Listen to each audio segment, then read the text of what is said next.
तो हेलो साथियों, आज की क्लास अध्ययन प्राकृतिक स्रोत और उसके अध्ययन का है।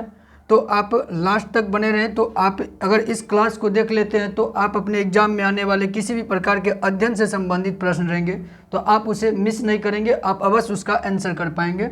और आप लास्ट तक बने रहें, हम इसको बताने के बाद एक दो ट्रिक भी आपको बताएंगे। तो चलिए देखते हैं तो क्या दिया हुआ है कि यहाँ पर जैसे मधुमक्खी पालन का अध्ययन, तो उसको क्या कहते हैं, मधुमक्खी पालन का अध्ययन जो है वो एपीकल्चर कहलाता है। क्या कहलाता है? तो एपीकल्चर, मधुमक्खी पालन का अध्ययन एपीकल्चर कहलाता है। ठीक उसी तरह रेशम कीट पालन का अध्ययन अगर पूछे, रेशम कीट पालन का अध्ययन क्या है? तो सेरीकल्चर, रेशम कीट पालन का अध्ययन सेरीकल्चर कहलाता है। मछली पालन का अध्ययन क्या कहलाता है? तो मछली पालन का अध्ययन पीसीकल्चर कहलाता है। क्या कहलाता है मछली पालन का अध्ययन? तो पीसीकल्चर। आप साथ साथ बोलते रहें, अच्छे से सीख पाएंगे। और मछली पालन का अध्ययन क्या? तो पीसीकल्चर। ठीक, अगला क्या है?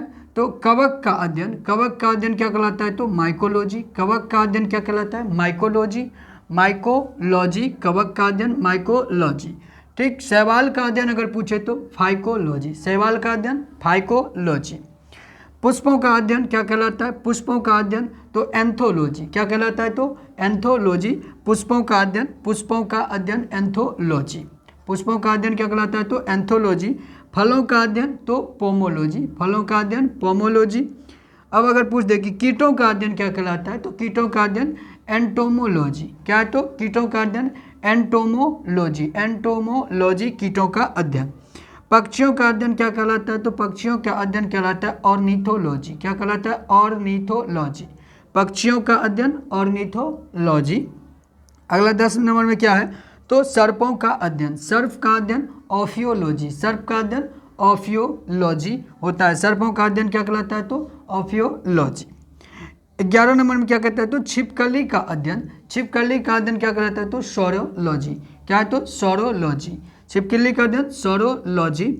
अब 12 नंबर क्वेश्चन, 12 नंबर देखिए तो क्या है, सॉरी 12 नंबर में क्या कहता है? केचुआ पालन का अध्ययन, केचुआ पालन का अध्ययन क्या कहलाता है? तो वर्मी कल्चर, केचुआ पालन का अध्ययन वर्मी कल्चर।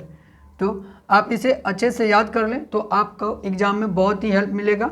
तो आइए, हमने कहा था जैसे कि आपको ट्रिक बताएंगे, तो बहुत सारे को देखते हैं कि यहाँ पर आके जो इन दोनों को याद करने में बहुत ही दिक्कत हो जाता है, माइको और फाइको में वो फंस जाते हैं, माइकोलॉजी और फाइकोलॉजी में आके फंस जाते हैं। तो आप इसको इस तरीके से याद रख सकते हैं, जैसे कि क से, तो कवक के लिए आप याद रखें कमाई। क्या रखेंगे याद? कमाई। क से कवक हो जाएगा, क से कवक, और माई से माइकोलॉजी। कवक का अध्ययन माइकोलॉजी हो जाएगा, कवक का अध्ययन माइकोलॉजी हो जाएगा। तो आप कमाई याद रखें तो इससे कवक का अध्ययन। ठीक उसी तरह आप क्या याद रखें? सफाई को याद रखें, सफाई, सफाई याद कर लें तो सफाई से क्या हो जाएगा? स से शैवाल, स से शैवाल, और फाई से फाइकोलॉजी हो जाएगा, फाई से क्या हो जाएगा? तो फाइकोलॉजी हो जाएगा। इस तरीके से आप इस दोनों को याद कर पाएंगे। इसमें ज़्यादा कन्फ्यूजन रहता है। यहाँ पर जैसे देखिए, आपको यहाँ पर सर्प का अध्ययन के लिए तो आप ऑफियोलॉजी, इस तरीके से तो ऑफियोलॉजी इसको याद कर सकते हैं।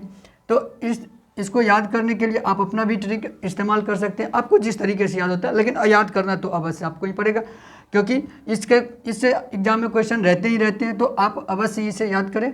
तो चलिए, उम्मीद करते हैं आपको अच्छे से समझ में आया होगा, आपके लिए यूजफुल होगा। अगर आपको लगता है कि आपके लिए यूजफुल है तो आप लाइक कर दें और कमेंट कर जरूर बताएं कि क्लास कैसा लगा। और चैनल पर यदि आप नए हैं तो चैनल को सब्सक्राइब कर ले और बेल आइकन को दबा दें ताकि आपको प्रत्येक क्लास का नोटिफिकेशन मिलता रहे। तो आज के लिए यहीं तक, जय हिंद।